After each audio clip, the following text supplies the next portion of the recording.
So just when you thought Earthspark was going to probably stick to getting some new molds and stuff, we have yet again another example of probably why Hasbro is not invested in this line and in this series, and why it is truly indeed on its way out.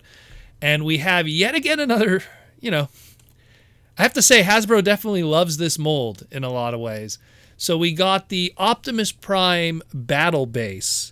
Now, anyone who has a little bit of deja vu is probably realizing, wait a minute, haven't I seen this before? And yes, you would. Earthspark is now becoming notorious for almost 50% of the line consisting of Cyberverse toys that have been repackaged or repurposed as Earthspark characters. And no different here than with this Earthspark Optimus Prime Battle Base that is actually based on the exact same mold of the Cyberverse Battle Base from 2018. So this was something that came out during Cyberverse. It was it was supposed to be a Toys R Us exclusive during that transitionary period when Toys R Us was starting to leave the USA market.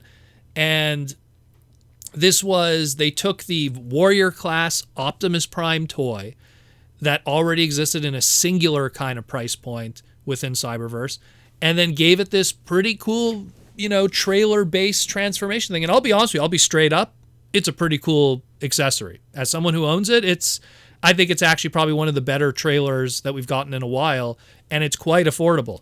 So this came out back in, I think it was like late 2018, early 2019, and it was $29.99. You got a little Warrior figure, which is pretty much a lower tier deluxe.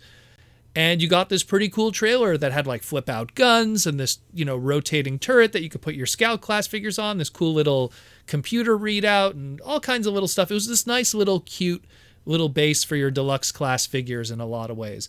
And I dug it. And man, Hasbro loved that Warrior class mold because it was the original release. Then you got that Power of the Spark package refresh that they did in 2019. They needed like a Warrior 2-pack with the Starscream during Power of the Spark. And then you got this battle base version. So they loved this mold. And obviously they're going to be using it again now with Earthspark. And what's the differences? Well, it really is just paint in a lot of ways, and it's not even that big a difference between the two. It's so minor in a lot of ways. Like it's literally, they got rid of the Autobot logo off of the side of the trailer. Otherwise, it's kind of more or less the same stripe. Maybe, we could go into semantics of how thick the blue is on the side of the trailer, but otherwise it's more or less the same paint deco. It's probably a different hue of gray plastic. It's hard to tell with these stock images. Sometimes the lighting could say otherwise. And then the Optimus Prime figure itself, it's still the same old Cyberverse Warrior class figure that works with this trailer. And they just changed the color of the Energon axe from orange to blue. They changed some of the small deco, like the front of the headlights of the truck mode, maybe the hue of the windows for the truck itself, the hue of the plastic overall from maybe a dark blue to a lighter blue. Otherwise, it's the exact same mold front to back, 2 and 2. In my opinion, of the two, and I'm really basing it more just how the trailer on the inside looks, I think the trailer looked nicer in the original Cyberverse Battle Base one. I kind of like the more orange on the Teletran 1 screen, and just it kind of looked nicer, but it also, looks nice too, this Earthspark one with the red for the platform and stuff. I mean, they have their pluses and minuses, but I still think it's a very good product. And again, this was supposed to be a Toys R Us product. It did end up coming out in Toys R Us in Canada, but it ended up becoming a Walmart exclusive in the United States, and it was pretty limited in release. I don't remember a lot of people talking about this. I was always singing its praises because I always thought it was so cool, this thing, especially for its $29.99 price point, but we'll see what happens with it. So this is going to be a Cyberverse product. It was spotted through one of the Chile stock websites for Hasbro, and will be coming out at some point. And yeah, that's it more or less. It just has some slightly different paint deco, but it's in a Earthspark kind of packaging and doesn't really represent how Optimus Prime looks in Earthspark pretty much because it is based off of his Cyberverse design.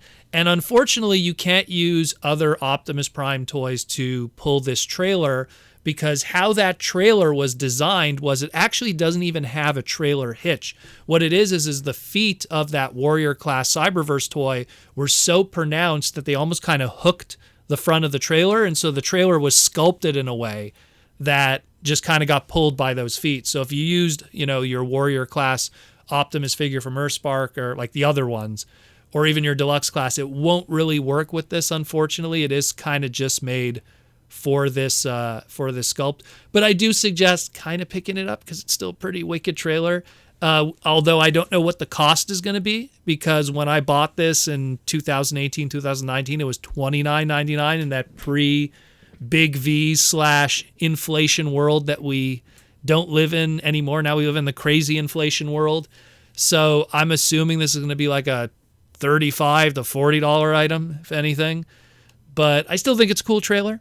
If you could pick it up just for the trailer. Throw out the Optimus figure. It doesn't really matter. But the trailer is pretty cool. It's a nice little base and display for your figures. So I dig it. I think it's cool. But again, it still, once again, shows that Hasbro is really moving on from Earthspark. They're not investing much in this subline of Transformers. They're really just kind of focusing on the legacy stuff and the studio series, which, I mean, in all honesty, that's the future in a lot of ways. But at the same time, they're not building that more younger demo audience of product, and it is kind of concerning. And considering with the recent news that has been happening with Hasbro, and trust me, people, I know I've been getting the messages. I will be covering all the drama that's happening with Hasbro. Let's just say I'm getting a lot of the receipts to find out what's really going on a financial level, because it's one thing to look at what's going on and all the bull, but there's even bigger bull in a lot of ways when it comes to tax write-offs and all kinds of shenanigans. But we'll get into that. I'll probably cover it on the Saturday night live stream when I'll have everything all lined up for you guys to talk about. But either way, pretty cool stuff. I dig this mold. It sucks that it's just, again, new Earthspark product is just old Cyberverse product repackaged with slight repaints, but it is a very good product. This is something that's really cool. So if you do get an opportunity to pick this up, do pick this up. It's one of the better trailers. In my opinion, could be a hot take to some people. I think it's better than the Earthrise Optimus Prime trailer. I think it's better than the Commander class Rodimus trailer that we got, and that's coming from Rodimus, my boy, my favorite Transformer of all time. And I'm saying that like this is a fun little, gimmicky. I like that it really looks like a base. It looks like a little cool outpost with a little computer and stuff. Those make the kind of best little playset. It's got some 5mm pegs in certain areas. It's a fun little playset for your scouts, for your deluxes. So if you do get an opportunity to pick it up, and it isn't crazy overpriced as I'm worried that the inflation might be on this, definitely go pick it up. But that's it more or less today on the Transformers Slag podcast. Let me know what you think. Tomorrow we have some more stuff we'll be talking about on Friday, so I'll stay tuned till then, and thank you for listening to the Transformers Slag podcast, and I'll talk to you in the near future.